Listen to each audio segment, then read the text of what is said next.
Saudações a todos. Eu vou disponibilizar agora um vídeo sobre o problema da guerra comercial, da chamada guerra comercial China-Estados Unidos. Duas coisas importantes antes da apresentação, antes do vídeo propriamente. Primeiro, essa apresentação eu também fiz em sala de aula, fiz presencial para vários alunos e junto com o suporte de uma apresentação PowerPoint. A apresentação PowerPoint e este vídeo vão ficar disponibilizados no blog GeoVest, vou deixar o endereço aqui para vocês, tanto no Instagram quanto no Facebook. Seria importante, para além do vídeo, pegar essa apresentação em PDF, porque ela vai dar um embasamento em tabelas, em mapas, em gráficos, acerca do que eu estou falando aqui. Esse é um primeiro ponto importante. Um segundo ponto é a questão da narrativa histórica.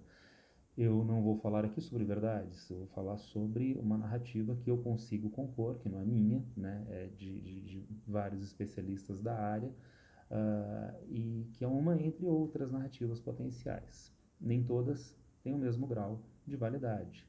Então nós precisamos averiguar que todas essas narrativas são embasadas em fatos, mas a maneira através da qual esses fatos são significados, são relacionados, são organizados, é que permitem o entendimento de essa narrativa ter um maior ou menor grau de criticidade, ter uma menor ou maior adequação. E você, inclusive, identificar se essa narrativa tem maior ou menor tendenciosidade, que é produzida conscientemente ou não pelo autor da narrativa. Então, trata-se da melhor narrativa que eu pude criar, trata-se da narrativa que eu acredito seja composta da maior criticidade. Para nós entendermos, então, o problema dessa chamada guerra comercial China-Estados Unidos, é importante nós nos lembrarmos de alguns aspectos históricos. Uma chave para nós entendermos, dentro de uma perspectiva histórica, essa chamada guerra comercial, é a questão da autonomia por parte da China. A China, no Extremo Oriente, Sudeste Asiático, né, no Pacífico, trata-se de uma região que é palco de disputas entre grandes potências mundiais desde o século XIX. No século XIX, a supremacia chinesa na região tendeu a ser eliminada pelo avanço do imperialismo britânico, em especial em um momento, em um período histórico, o final da Guerra do Ópio, da Primeira Guerra do Ópio na década de 1840, com a derrota da China e a assinatura do Tratado de Nanquim se inaugura aquilo que na história chinesa é chamado de século das humilhações, das humilhações e tratados desiguais. Isto diz respeito ao teor do Tratado de Nanquim e de outros tratados que foram feitos logo na sequência entre o Império Chinês e potências vizinhas, o Japão, potências ocidentais, como os países europeus e dos Estados Unidos. Um exemplo disto é a perda da soberania chinesa sobre Hong Kong, perda de controle dos portos chineses para o Reino Unido nesse mesmo Tratado de Nanquim, que introduz o conceito de extraterritorialidade. Vejam, os cidadãos britânicos, os cidadãos ingleses em território chinês deixariam de estar submetidos às leis chinesas, estariam submetidos à autoridade da coroa britânica, né? Então isto realmente evidencia uma assimetria, né? Uma forte desigualdade entre as partes, uma China fraca, espoliada diante de potências estrangeiras, Japão, potências europeias, os Estados Unidos, que exploram o território chinês. Há então, no século XIX, uma troca de liderança na Ásia-Pacífico, da supremacia chinesa para a supremacia britânica. Eventualmente, este domínio britânico na região começa a ser também questionado por uma outra potência emergente, que é o Japão. E a China continua numa situação de joguete, numa situação de domínio por parte dessas potências maiores na região. O Japão continua com o seu avanço até a Segunda Guerra Mundial. Durante a Segunda Guerra Mundial, a posição da China continua sendo uma posição de submissão. A China participa dos esforços dos aliados contra as potências do eixo. As tropas aliadas no Extremo Oriente, né, as tropas terrestres, estão sob liderança do Chiang Kai-shek, presidente chinês, mas isto diz respeito ao interesse não propriamente chinês, diz respeito ao interesse muito mais claro ocidental, dos países liberais democráticos da Europa, dos Estados Unidos e não da China propriamente. Uma evidência disto é que, apesar de o conceito de extraterritorialidade ser superado na década de 1940, aquele que foi introduzido no Tratado de Nanquim e dá autoridade à coroa britânica para os cidadãos britânicos em território chinês, que também foi estendido para outras potências, para a França, para o Japão, para os Estados Unidos, esse conceito cai na década de 1940, durante a Segunda Guerra Mundial, com esta liderança chinesa das tropas aliadas na região. Mas houve uma tentativa fracassada por parte da China de reaver o território de Hong Kong, perdido neste mesmo Tratado de Nanquim na década de 1840. Há então a permanência de uma condição de subserviência, de potência subalterna da China frente agora ao Ocidente, aos Estados Unidos, na década de 1940. Isso vai se manter até a Revolução Comunista de 1949. A Revolução Comunista tem que ser entendida em uma tripla perspectiva. Ela é uma revolução, a Revolução Chinesa é uma revolução comunista, sim. Vai ser instaurado um novo modelo de sociedade pautado naquilo que a gente poderia chamar de socialismo realmente existente ao longo do século XX. Mas a Revolução Chinesa tem outras duas características bastante importantes para a nossa análise agora. A Revolução Chinesa é anti-imperialista e anti-feudal. Eu acabei de dizer de um aspecto chave para o entendimento da chamada guerra comercial, que é a autonomia. A China não viria a ser autônoma no cenário internacional mundial da segunda metade do século XX, sendo um país de organização política e econômica feudal, de organização política e econômica submetida ao imperialismo ocidental. Então, são aspectos fundamentais da Revolução Chinesa, além do seu caráter comunista, também a Revolução ser anti-imperialista, a Revolução ser anti-feudal. Claro, essa revolução se dá num contexto do pós-guerra, num contexto de Guerra Fria e, consequentemente, no mundo bipolar, a China agora implementando um governo socialista vai entrar na área de influência da União Soviética. A União Soviética tem uma tendência de ingerência forte sobre o dito segundo mundo, o bloco socialista, não é? Acontecia no leste europeu, viria a acontecer em Cuba a partir de 1961, 62, e também passou a acontecer na relação União Soviética-China. Mas, como eu sempre digo, a China não é um pequeno país da Europa Oriental, não é um pequeno país da América Central. A China é um país de grandes dimensões territoriais, a China é um país populoso, a China é um país muito importante política e economicamente. As tentativas de ingerência soviéticas sobre a política e a economia chinesa acabou avolumando as tensões entre os dois países, culminando com o rompimento das relações diplomáticas entre China e União Soviética na década de 1960. Lembrem-se da ideia de autonomia. Então, a China, a partir da Revolução de 1949 e buscando esta autonomia, vai se embasar, sim, na União Soviética em um realismo, em um pragmatismo, né, para um mundo do pós-guerra, um mundo da Guerra Fria. Mas essas tentativas de ingerência da União Soviética acabam gerando tensões e rompimentos das relações diplomáticas. No primeiro momento, há uma tendência de isolamento, então, da China. Ela não está no primeiro mundo, ela não está no bloco capitalista sob alinhamento dos Estados Unidos, ela rompe com a União Soviética, com o segundo mundo, e passa a se intitular um país de terceiro mundo.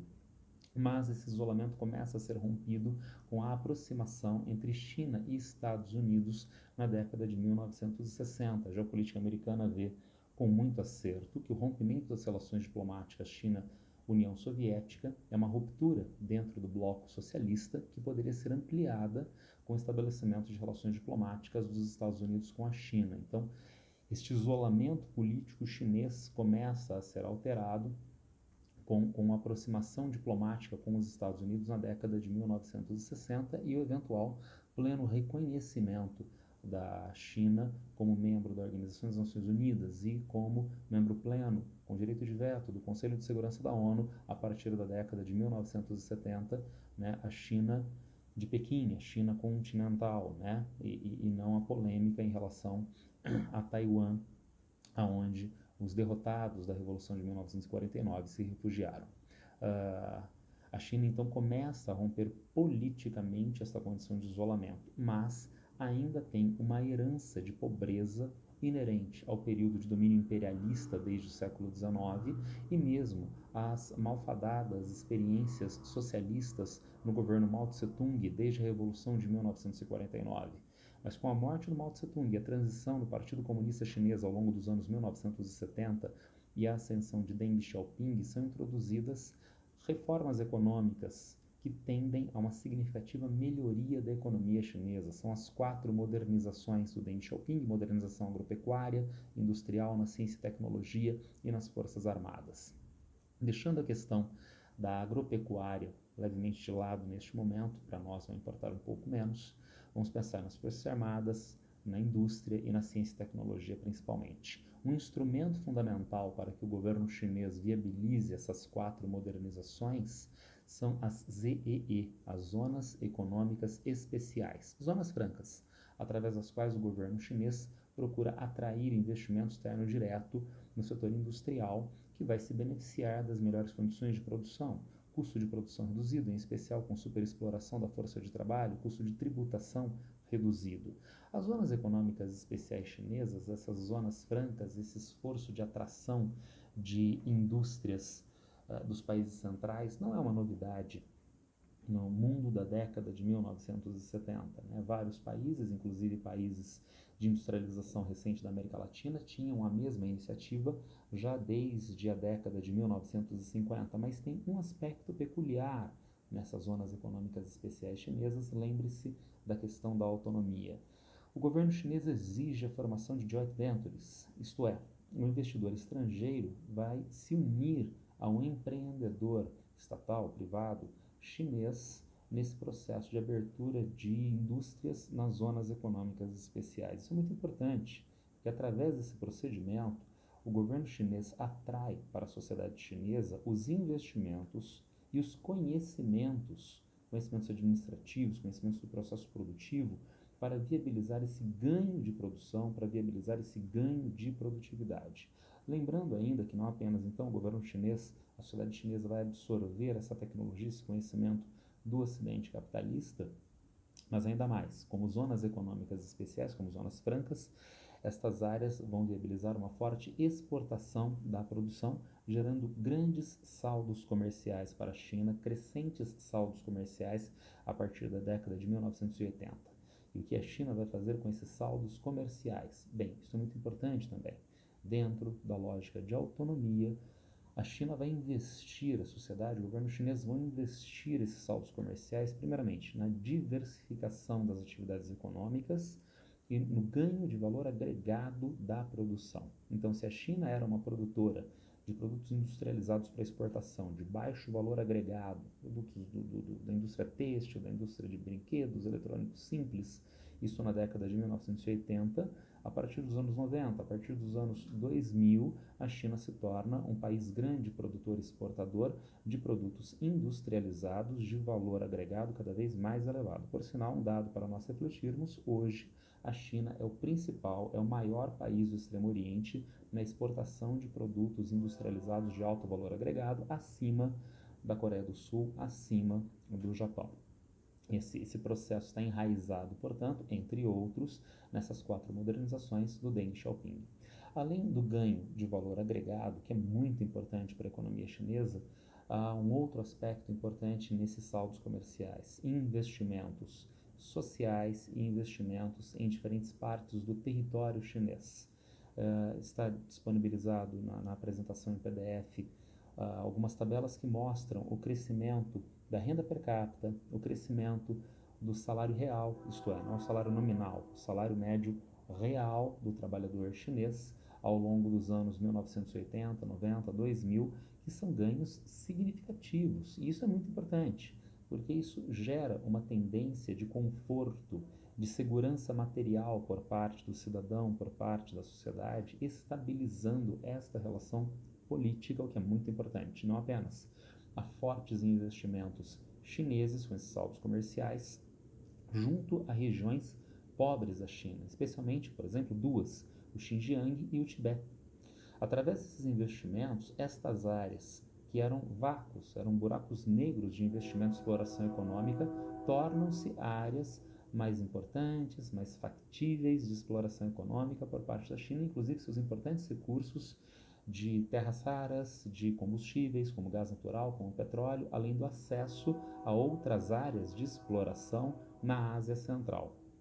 Então é muito importante esse saldo comercial, nesse investimento nestas áreas pobres para a exploração econômica. E também são áreas que passam a assumir um muito grande crescimento econômico, havendo, portanto, uma tendência também, neste período, de estabilização política do governo de Pequim com essas regiões que são tradicionalmente áreas de tensão política separatista. Então, estabilização do território e possibilidade de exploração econômica sobre essas regiões. Mas há uma última coisa que a China vai fazer com este saldo comercial, que também é muito importante dentro dessa lógica de autonomia e na dita guerra comercial, da qual nós falamos pouco até agora. Trata-se do processo que a gente poderia chamar de asianização da Ásia. Através da China, a Ásia vai se tornar econômica, comercial, politicamente cada vez mais importante para a própria Ásia e, portanto, ganhando força no cenário internacional mundial. E como a China vai fazer, como a China vai protagonizar isto? Ora, a China é hoje a segunda maior economia mundial e ela assumiu desde os anos 1980 enormes saldos comerciais, em especial com os Estados Unidos, que tem déficit comercial com a China. Se a China tem saldo comercial com os Estados Unidos, ela acumula déficits comerciais com o restante da Ásia. Não vamos pensar de uma maneira simplista. Não é que a China ganha com os Estados Unidos e perde com a Ásia, dados os déficits comerciais com outros países asiáticos. Trata-se desse processo mais complexo de asianização da Ásia. Então, se a China tem uma grande economia que é déficit comercial com os outros países asiáticos, e não são países pobres, não são países, trata-se da Coreia do Sul, trata-se do Japão. Então, estes importantes países asiáticos, potências regionais, potências mundiais, dependem do mercado chinês para fechar as suas contas nacionais. Então, não é um prejuízo, não é um problema para a China, é um prejuízo comercial. Sim, é um déficit comercial, mas é uma grande vantagem do ponto de vista político, porque através disso a China faz um entrelaçamento entre estes países asiáticos. O país que viabiliza esse entrelaçamento é a China, segunda maior economia mundial. Nós poderíamos pensar, entretanto, que se a China tem esta vantagem, mesmo com déficit comercial, é uma vantagem com os outros países asiáticos, então os Estados Unidos têm uma vantagem com a China. Sim, isso não deixa de ser verdadeiro, mas relativizável. Ao longo dos anos 90 e início dos anos 2000, a China se tornou cada vez mais dependente do mercado americano nas suas exportações. Mas a partir dos anos 2000 e até a atualidade, o mercado americano, apesar de ser muito importante, apesar de ser o maior parceiro individual da China, é um mercado cada vez menos importante, um mercado em declínio. A gente tem hoje a China, que tem uma relação comercial mais forte, muito mais forte, com o restante da Ásia do que com os Estados Unidos. Então, o mercado asiático é muito mais importante para a economia chinesa do que o mercado americano propriamente, tá certo? Nessa perspectiva, então, há esse processo de asianização da Ásia, com a China entrelaçando os demais países asiáticos e, através desse reforço chinês dentro da Ásia, uma possibilidade mais sólida de lançamento da China no cenário internacional mundial. Vejam que isso é possível através do saldo comercial que a China obtém com os Estados Unidos, donde nós chegamos a um último aspecto ligado propriamente à chamada guerra comercial inaugurada pelo presidente Donald Trump, né, que diz respeito a este problema de déficit comercial que os Estados Unidos têm com a China. A maneira através da qual esta guerra comercial foi anunciada, eu diria vendida à sociedade americana e por boa parte da imprensa, é uma maneira simplista. Então, o país A e o país B. O país A tem forte déficit comercial com o país B. Então, o país A está sendo prejudicado, o país B está sendo beneficiado. Bom, já vimos que não, já vimos que isso é falacioso, tendo em vista o déficit comercial que a China tem com o restante da Ásia, é um déficit estratégico, é um déficit de entrelaçamento político, é um déficit de garantia de fornecedores para as cadeias produtivas chinesas. Então o processo é mais complexo. E isso precisa ser aplicado à relação da China com os Estados Unidos também. E como isto? Nós podemos averiguar que os Estados Unidos têm historicamente benefícios nesta relação comercial deficitária com a China. E veja, primeiro, o déficit comercial China-Estados Unidos não vem da semana passada. O déficit comercial China-Estados Unidos se arrasta desde a década de 1980, 90 e é ampliado cada vez mais até agora. Nós temos um último presidente americano agora, Trump, que tem supostamente graves problemas com este déficit comercial. Agora, vejam, será que os presidentes anteriores não tiveram? Então, em presidente Bush pai, havia déficit comercial dos Estados Unidos com a China, em presidente Clinton, em presidente Bush filho, em presidente Obama. Então, por que nenhum desses presidentes inaugurou a dita guerra comercial dos Estados Unidos com a China? Ora, porque não há problemas da maior gravidade nesta relação estritamente comercial. E por que não há estes problemas? Vejamos alguns aspectos positivos. Há benefícios, por incrível que pareça, para os Estados Unidos nesta relação comercial, mesmo deficitária que seja. E por quê? Primeiro, o investidor americano é um investidor globalizado. As empresas americanas têm investimentos em escala internacional mundial. Agora, em quais países vários diferentes setores econômico-industriais americanos têm as melhores condições de produção, menores custos de produção, em especial para a superexploração de força de trabalho? Na China. Agora, o maior mercado consumidor individual do mundo em um país é os Estados Unidos. Muitos investidores americanos investem na China para superexplorar a força de trabalho, exportando a sua produção para os Estados Unidos. Quando a economia americana compra esta produção oriunda da China, então isto contribui para o déficit comercial. Entretanto, o investidor americano está tendo enormes vantagens superexplorando a força de trabalho lá na China. E daí a tolerância americana em relação ao déficit comercial com a China. Além disto, controle da inflação nos Estados Unidos.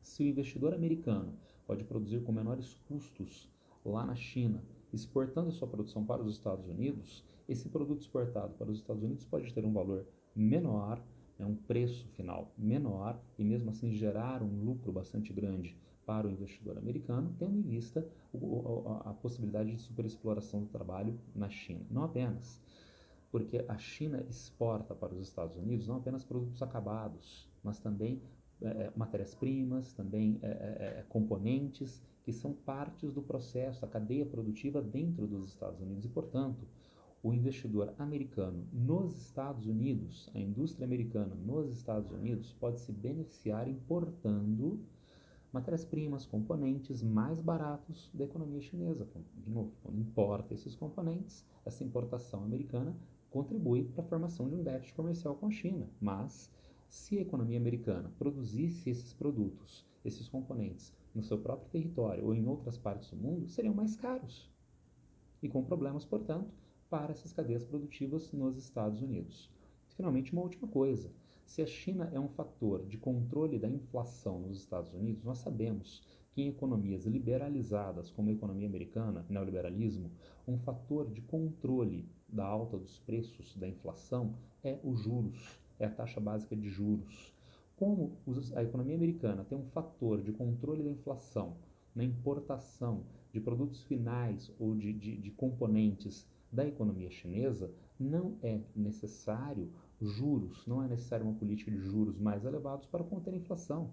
E, portanto, o investidor americano também tem este benefício no que diz respeito à captação de crédito facilitada na economia americana devido ao controle da inflação e, consequentemente, juros reduzidos. Daí nós entendermos por que, historicamente, presidentes Bush pai, Clinton, Bush filho, depois Obama, viverem déficit comercial com a China e não tomarem medidas mais drásticas como a chamada guerra comercial na atualidade.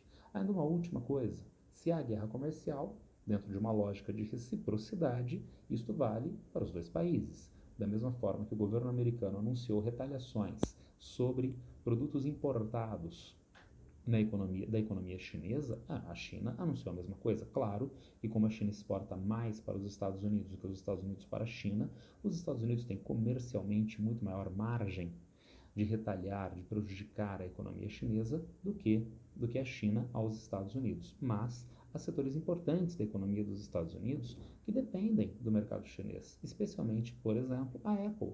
A Apple, no seu esforço de crescimento mundial, lembrando, ela é a terceira empresa mundial em smartphones, né, em vendas, né, superada que é pela Samsung, né, e pela Huawei, Samsung sul-coreana e Huawei chinesa, e num esforço para aumentar as vendas mundiais dos seus smartphones, inclusive o último modelo da Apple, né, o último modelo da Apple veio num preço de lançamento mais baixo do que o preço de lançamento do seu penúltimo smartphone.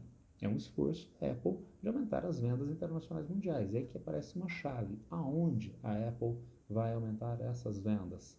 Não é no mercado americano, onde já há uma super oferta desses smartphones. Não é no mercado europeu, não é no mercado latino-americano, onde não há uma renda significativa para a aquisição desses equipamentos. Então, onde nós temos um mercado crescente com populações com renda, né, e que não tem estes smartphones na China.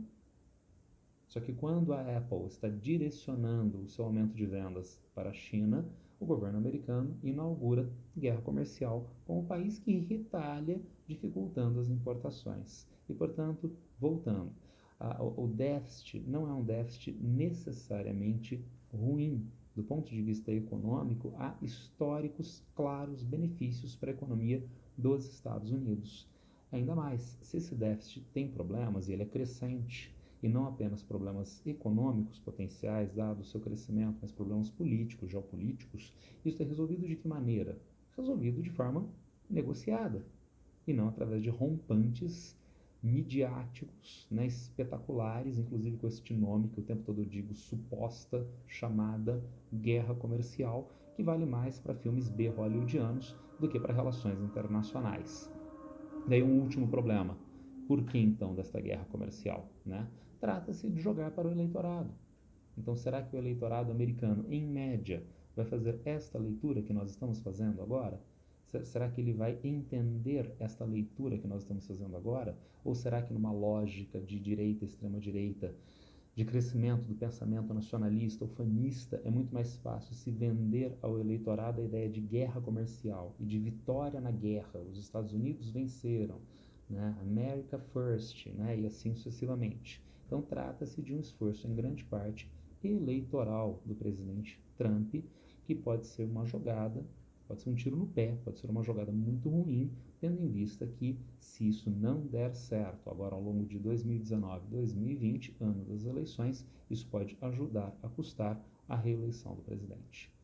Bem, todas essas informações têm algum tipo de embasamento na apresentação que eu vou disponibilizar ali no blog Geovest. Vocês podem baixar, fazer uma averiguação. Espero que com o vídeo tenha se aclarado um pouco mais esse problema da chamada guerra comercial.